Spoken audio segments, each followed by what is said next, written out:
Hello সবাইকে। তো এই দেখো, এটা আমি জুডিও থেকে কিনে নিয়ে এসেছিলাম। এটা হলো একটা আন্ডার আই মাস্ক, তো জেল মাস্ক।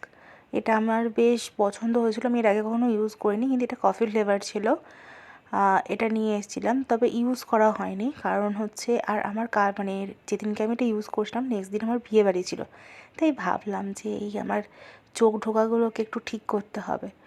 তো সেই কারণে রাত্রিবেলা বসে পড়েছিলাম এগুলো নিয়ে। এর ভেতরে 10টা ছিল এরকম সেট। তো এটা লাগিয়ে 15 মিনিট রেখে আমি খুলে শুয়ে পড়েছিলাম, ঘুমিয়ে গেছিলাম।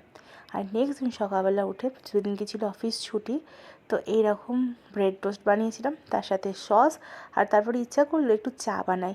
আমার চা খেতে এর সাথে বেশ ভালো লাগে, এবং বেশ কিছুদিন ধরে নিজের হাতে চা বানিয়ে খাওয়া হয়নি সময়ের অভাবে। সকালবেলা উঠে দৌড়াতে দৌড়াতে টিফিন বানিয়ে কোনো রকমে একটু ভাত খেয়ে বেরিয়ে যাই অফিস। তো অফিসে যাওয়ার আগে তাও নেমে একটা দাদার দোকান আছে দুর্গানগরে, সেখান থেকে আমি খাই চা।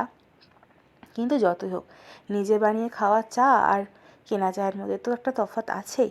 তো সেদিনকে একটু হাতে সময় পেয়েছিলাম নিজে বানিয়ে চা খাওয়ার জন্য। তো এখানে চা পাতা দিয়ে ভালো করে ফুটিয়ে নিয়েছিলাম, তারপর চিনি অ্যাড করে দিয়েছিলাম।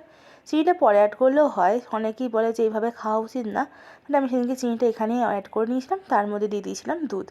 দিয়ে এটা ভালো করে ফুটবে, বেশ কড়া চা হবে, শীতের সকাল, ধোঁয়া ওঠা গরম চা, আর তার সাথে এরকম ডিম পাউরুটি টোস্ট। আর কি চাই বলো। তো এটাকে এবার এটা নিয়ে ফুট আসা পর্যন্ত আমি ওয়েট করছিলাম। খিদে তো পেয়েছিল। ওইদিকে আবার গিয়ে দেখলাম যে বিছানাপত্র, ঘুম থেকে উঠে যেহেতু ব্রাশ করে আর চা আর ব্রেড মানে খাবার বানাতে শুরু করে দিয়েছি, বিছানা গুছানোও বাকি ছিল। এর মাঝে আমি এইগুলো করে প্রচুর জামাকাপড় কেচেওছি, কারণ পরের দিনই অফিস, তো এই জন্য আর সময় পাবো না। তো এইদিকে দেখো চা রেডি হয়ে গেছে দেখতে দেখতে। তো ভালো করে চাটা ছেঁকে নেব। আর এই যে চা পাতাগুলো থাকে, এটা থেকে তো একটা কড়া চায়ের ফ্লেভার আসে। এইগুলো এইভাবে চিপে কে কী খেতে পছন্দ করো? এটা আমার শুরুর থেকে শেখা। শুরু খেতে খুব ভালোবাসতো, আর ওইরকম কড়া চা খেতে আমিও এখন পছন্দ করি। তো বেশ সুন্দর করে চাটা এইভাবে বানিয়ে নিলাম। আর তারপর ওইদিকে গিয়ে সমস্ত বিছানা গুছাতে হবে, তবেই খেতে পাবো, কারণ নাহলে ওইভাবে বিছানা ছড়িয়ে ছিটিয়ে থাকলে খেতে কেমন লাগে বলো। তো আজকে একটু নিজের জন্য টাইম পেয়েছিলাম, একটু গুছিয়ে ব্রেকফাস্টটা করেছি। তো টাটা, দেখা হচ্ছে বিয়েবাড়ির ভিডিও নিয়ে খুব তাড়াতাড়ি।